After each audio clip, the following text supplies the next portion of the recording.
Hello साथियों, आप सभी कैसे हैं? आप सभी को नमस्ते और सभी को अपने चैनल एमएस चैनल में स्वागत और अभिनंदन है। साथियों, आज हम आप लोग के समक्ष हिंदी के कुछ क्वेश्चन लेके आए हैं जो शानदार तरीके से आप लोग करेंगे। आज की क्लास शुरू होने से पहले एक मोटिवेशन, आपका मिशन है आज की सफलता।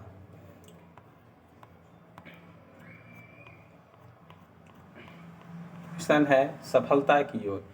एक मोटिवेशन आप लोगों के बीच में हम आज का क्लास का मोटिवेशन ये है कि ज़िंदगी में सफलता कभी भी पक्की नहीं होती है। ज़िंदगी में सफलता कभी पक्की नहीं होती है और असफलता कभी भी अंतिम नहीं होती है। इसलिए आप अपनी कोशिश को जब तक जारी रखो, जब तक आपकी जीत एक इतिहास न बन जाए। कि जीवन में सफलताओं और असफलताओं का दौर चलता रहता है। कोई सफलता आपको निश्चित नहीं है कि ये सफलता है, और असफलता आती रहेंगी, जाती रहेंगी। और ज़िंदगी में सफलता कभी पक्की नहीं होती है, क्योंकि हम राह पर चलेंगे तो सफल होंगे, नहीं चलेंगे तो गिरेंगे। तो आज की क्लास का मोटिवेशन ये था। आज की क्लास हम शुरू करते हैं आप लोगों के समक्ष कि पहले क्वेश्चन की ओर चलेंगे। पहला क्वेश्चन है आपका, हिंदी से रिलेटेड क्वेश्चन है कि निर्देश दिया है कि प्रश्न नंबर 1 व और 2, एक या और दो के वाक्यों में आए रिक्त स्थानों की हमें पूर्ति करना है। ठीक है ना। कह रहा है, उसका हृदय जितना कोमल है कि मित्र तो क्या वह अपने डैश डैश दिया है, भरना क्या है आप लोगों को बताना होगा। ठीक है ना। तो उसका हृदय इतना कोमल है कि मित्र तो क्या वह अपने शत्रु को भी चोट नहीं पहुंचा सकता। तो इसका आंसर जो हमारा होगा डी ऑप्शन सही होगा। क्या होगा? डी यहाँ पे भरा जाएगा। ठीक है ना। अगली क्वेश्चन कि उसका हृदय इतना कोमल है कि मित्र तो क्या अपने शत्रु को भी चोट नहीं पहुंचा सकता है।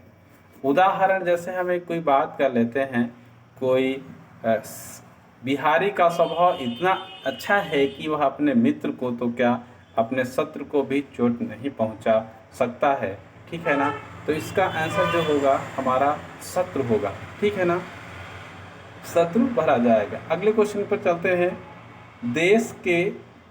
देश रक्षा के लिए प्रत्येक नागरिक को क्या होना चाहिए? तैयार होना चाहिए।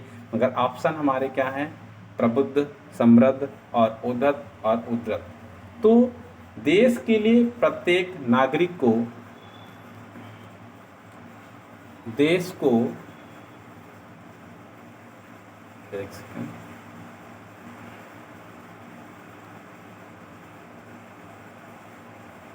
अब आप लोगों को दिख रहा होगा सही से।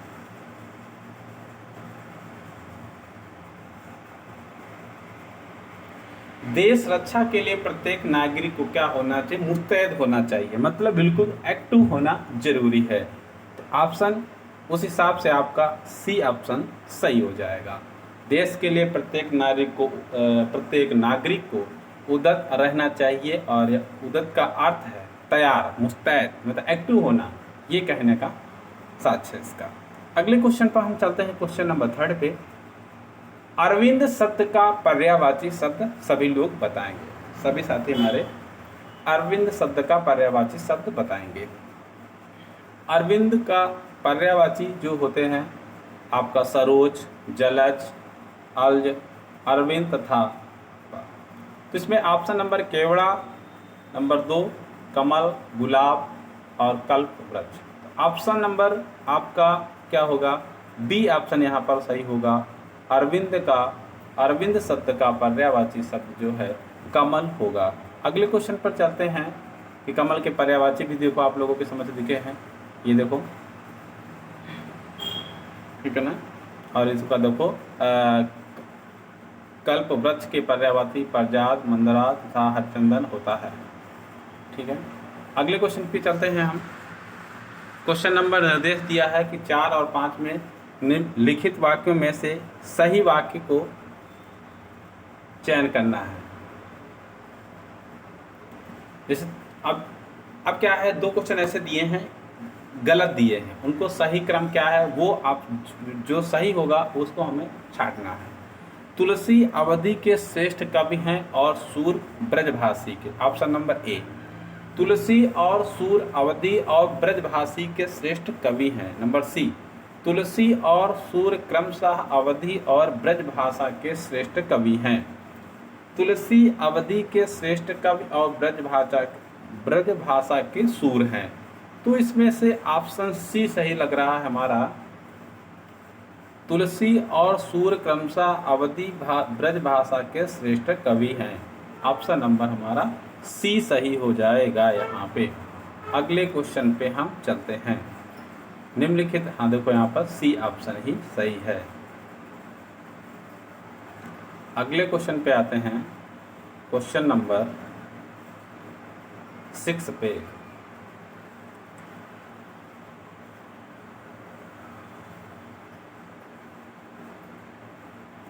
राजा सेवक को कंबल देता है। यहाँ पर एक इंसान दूसरे स्थान को कुछ दे रहा है, मतलब दान दे रहा है। वाक्य में रेखांकित पद में कौन सा कारक होगा? आप लोग ने पढ़े होंगे कारक है ना, कि किस कारक में जो हम एक व्यक्ति दूसरे व्यक्ति को दान देना संप्रदान कारक होता है। कौन सा होता है? संप्रदान कारक होता है। तो ऑप्शन नंबर आपका क्या हो जाएगा यहाँ पर? डी ऑप्शन सही हो जाएगा। डी ऑप्शन आप लोगों का सही हो जाएगा। जब कोई व्यक्ति किसी व्यक्ति को दान देता है तो वहाँ पर हमारा संप्रदान कारक हो जाता है। अगर कोई चीज अगला जैसे अर्थ भी देखो, राजा सेवक को कंबल देता है, वाक्य में संप्रदान कारक है। संप्रदान कारक संप्रदान का अर्थ देना होता है। जब वाक्य में किसी कुछ दिया जाता है तो वहाँ पर संप्रदान कारक होता है। अगला क्वेश्चन बहुत मुहावरे। अगले क्वेश्चन नंबर 7 और 8 में दिया है, निम्नलिखित लोकोक्तियों मुहावरों के सही अर्थ चुनता हूँ। अब आप लोगों को मुहावरे बताना है। खिसियानी बिल्ली खंभा नोचे।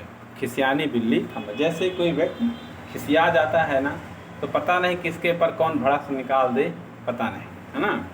तो खिसियानी बिल्ली खंभा नोचे का अर्थ क्या है यहाँ पर बताएंगे। अपने से बड़ों पर क्रोध करना, कायरतापूर्ण व्यवहार करना, किसी बात पर शर्मिंदा होकर क्रोध करना और अपनी शर्म छिपाने के लिए व्यर्थ झुंझलाना। तो आपका क्या हो जाएगा कि किसी बात के शर्मिंदा होकर क्रोध हो जाना। वही कहने का मतलब अपनी शर्मिंदा के मारे किसी दूसरे पर अपना क्रोध उतारना। खिसियानी बिल्ली खंभा नीचे। फिर कह रहा है, काठ की हंडी बार बार नहीं चढ़ती है। मतलब एक बार जो समय आ जाता है वो बार बार नहीं आता है। एक बार अगर कोई समय चला जाता है तो बार बार नहीं आएगा, वो समय लौट के नहीं है। कहने का मतलब ये है, काठ की हांडी बार बार नहीं चढ़ती है। दुर्भाग्य की मार बार बार नहीं होती है। पूरे दिन हमेशा नहीं रहते हैं। छल कपट का व्यवहार हमेशा नहीं चलता है। लकड़ी का बर्तन अग्नि से जल सकता है। तो इसमें ऑप्शन नंबर आपका सी होगा, छल कपट का व्यवहार हमेशा नहीं चलता है। छल कपट का व्यवहार हमेशा नहीं चलता है। अगले क्वेश्चन नंबर 9 पे आते हैं हम लोग। क्वेश्चन नंबर 9, खूंटी शब्द का बहुवचन बताइएगा। खूंटी शब्द का बहुवचन बताएं। खूंटी शब्द का बहुवचन बताएं।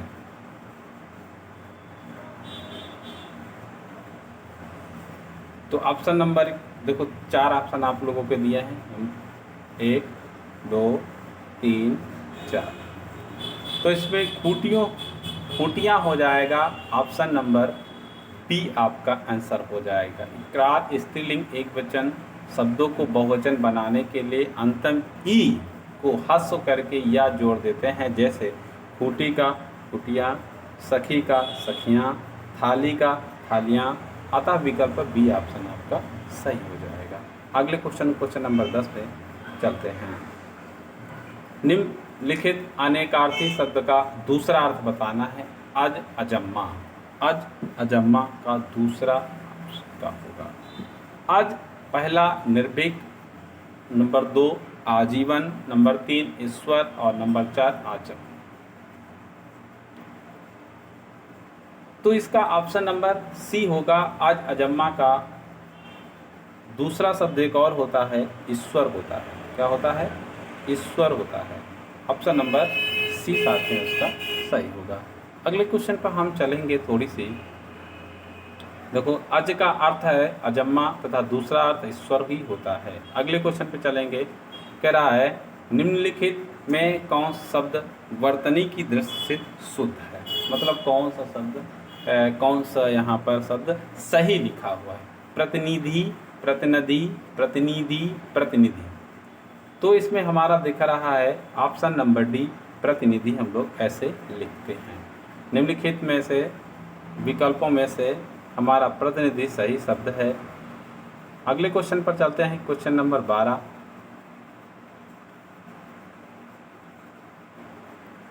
निर्देश है कि 12 और 13 निम्नलिखित शब्दों में विलोम शब्द बताना है। क्रस का विलोम, क्रस का विलोम शब्द क्या होगा? हष्टपुष्ट या केस या भाव या विपण।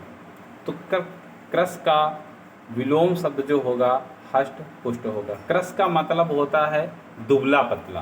क्रस का मतलब होता है दुबला और पतला, और हष्टपुष्ट का मतलब मोटा ताजा।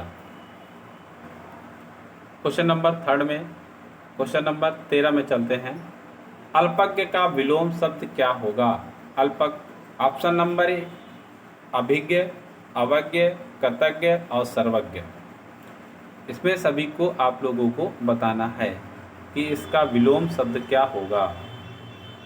तो अल्पज्ञ का मतलब क्या होता है?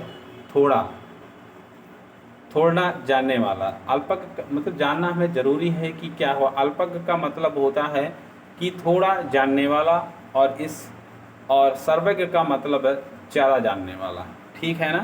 तो 13 नंबर का ऑप्शन हमारा क्या हो जाएगा? डी, सर्वज्ञ। अल्पज्ञ मतलब कम और सर्वज्ञ मतलब ज़्यादा। अगले क्वेश्चन पे चलते हैं। 14 और 15 में हम कुछ त्रुटियाँ होंगी, त्रुटियाँ हमें छांटना है। जैसे कहा है विद्यालय में जलपान को उत्तम प्रबंध है कि कोई त्रुटि नहीं है। विद्यालय में जलपान को उत्तम प्रबंध, कोई त्रुटि नहीं। तो विद्यालय में जलपान का उत्तम प्रबंध है, ये हमारा बनेगा। तो यहाँ पर हमारी जो त्रुटि हो जाएगी जलपान को, ये नहीं होना चाहिए। विद्यालय में जलपान का को की जगह पर का शब्द आना चाहिए। बी ऑप्शन इसका सही होगा। शुद्ध वाक्य में यही होगा। हाँ, मुझे रेलगाड़ी में यात्रा करना अच्छी लगती है, कोई त्रुटि नहीं। मुझे रेलगाड़ी में यात्रा करना अच्छा लगता है, तो त्रुटि कौन सी है? अगर यहाँ पर अच्छी लगती है, ये त्रुटि हमारी अच्छी लगती, मुझे रेलगाड़ी में यात्रा करना अच्छा लगता है, ये होगा इसका सही नोटेशन, सही बात। मगर यहाँ पर अच्छी लगती है तो हमारा क्या हो जाएगा? अच्छी लगती गलत हो जाएगा। यही हमारी त्रुटि है। सी ऑप्शन इसका सही हो जाएगा। सी ऑप्शन सही हो जाएगा। अगले क्वेश्चन पर चलते हैं।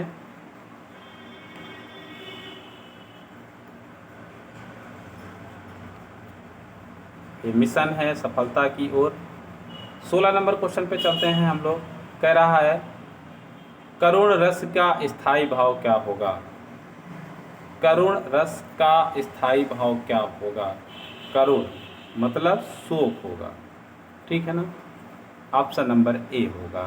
करुण रस में इस रस में किसी अपने का विनाश या द्रव्य नाश एवं प्रेमी के सदैव बिछुड़ जाने की वेदना का उत्पन्न होती है। इसका स्थायी भाव शोक होता है।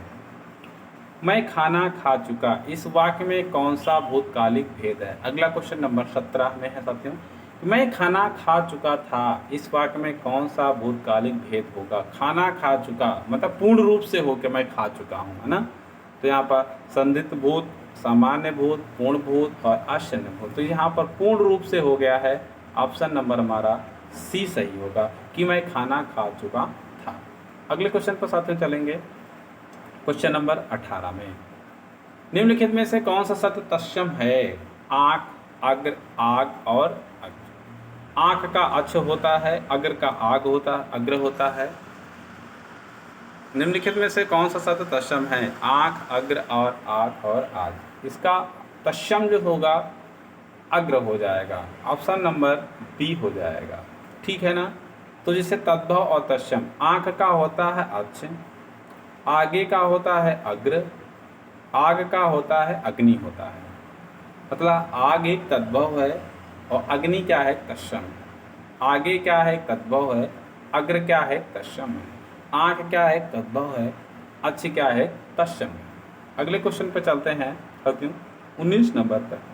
ठठेरा शब्द का स्त्रीलिंग में लिंग परिवर्तन कीजिए। ठठेरा शब्द का लिंग परिवर्तित कीजिए। ठठेरनी, ठठेरी और ठठारी और ठठेरनी। इसका ऑप्शन हो जाएगा डी, ऑप्शन सही होगा ठठेरनी। कुछ शब्द और दिए हैं, आपको बताते हैं कैसे दिया जाता है। कुछ शब्द अंत में ई लगाकर ने स्त्रीलिंग बनाया जा सकता है, जिससे कहार, कहारिन, कहार का कहारिन, सुनार का सुनारिन, ठठेरा का ठठराइन। तो यही होता है कहार का कहारिन, सुनार का सुनारिन, ठठेरा का ठठेरिन। ये हमारे इन लगाकर ने हम स्त्रीलिंग बनाया जा सकता है। क्वेश्चन नंबर 20 और 21 में निम्नलिखित वाक्यों में से एक शब्द बताइए। पर्वत की तलहटी, पर्वत की तलहटी। पर्वत की तलहटी घाटी का अर्थ है दो पर्वतों के लिए सकरा मार्ग। विकल्प सी आपका सही होगा यहाँ पर उत्तर। क्वेश्चन नंबर अगले की ओर चलते हैं, 22 की ओर, 21 की ओर। कंजूसी से धन व्यय करने वाला, कंजूसी से धन व्यय करने वाला कृपण होता है। डी ऑप्शन आपका सही होगा। कृपण कंजूसी से धन करने वाला, और मितव्ययी का मतलब होता है सोच समझ कर धन व्यय करने वाला। मितव्ययी का मतलब होता है सोच समझ कर धन व्यय करने वाला। अल्पव्ययी का मतलब होता है कम खर्च करने वाला, जिसे कंजूस बोलते हैं। कंजूसी से नहीं, मतलब कम खर्च करने वाला। अगले क्वेश्चन पर चलते हैं। निम्नलिखित में से कौन सा तद्भव शब्द है? कपूर, अमी, पुलक, इष्टिका। ऑप्शन नंबर एक कपूर। एक का पुत्र होता है। निम्नलिखित विकल्पों में कपूत तद्भव होता है, कुपुत्र होता है। विकल्प ए आपका आंसर सही है। देशांतर में कौन सा समास है? देशांतर कर्मधारय समास होगा। देशांतर कर्मधारय समास। द्विगु में संख्या, द्वंद्व में नोचक, बहुब्रीहि में भगवान आते हैं। तो चौथा ऑप्शन हमारा क्या बचा? कर्मधारय समास होगा। देशांतर में कर्मधारय चूक जिस समास में पहला पद विशेषण और दूसरा पद विशेष हो तथा पहला पद उपमान तथा दूसरे के उपमान बताए। अगला, अंबर पनघट में डूबी रही तारा घट उषा नागरी में कौन सा अलंकार है? योजक लगे हैं, रूपक अलंकार होंगे। पहले भी हमने अभी बता रखा है। यहाँ ये माइनस लगा, वहाँ पर रूपक अलंकार होता है। जहाँ उपमेय में उपमान का भेद रहित तो आरोप किया जाता है, वहाँ रूपक अलंकार होता है। जैसे अंबर पनघट में डूब रही तारा घट उषा नागरी अताविश। 25 नंबर क्वेश्चन में आते हैं, लास्ट क्वेश्चन इस वीडियो का। निर्धन में कौन सी संधि होगी? विसर्ग संधि होगी। कौन सी? विसर्ग संधि होगी।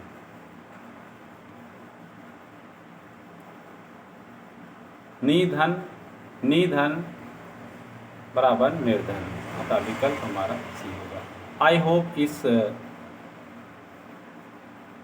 वीडियो में आप लोगों को इतने ही है। 25 क्वेश्चन थे, आप लोगों को करा दिए। और सभी लोग अपना अपना टेस्ट दें, कितने नंबर आए सभी लोग कमेंट करके बताएंगे। और अगले टेस्ट के लिए तैयार हैं। अगला टेस्ट कल आप लोगों को एसएमएस होगा। तब तक के लिए सभी को जय हिंद, सभी को नमस्ते।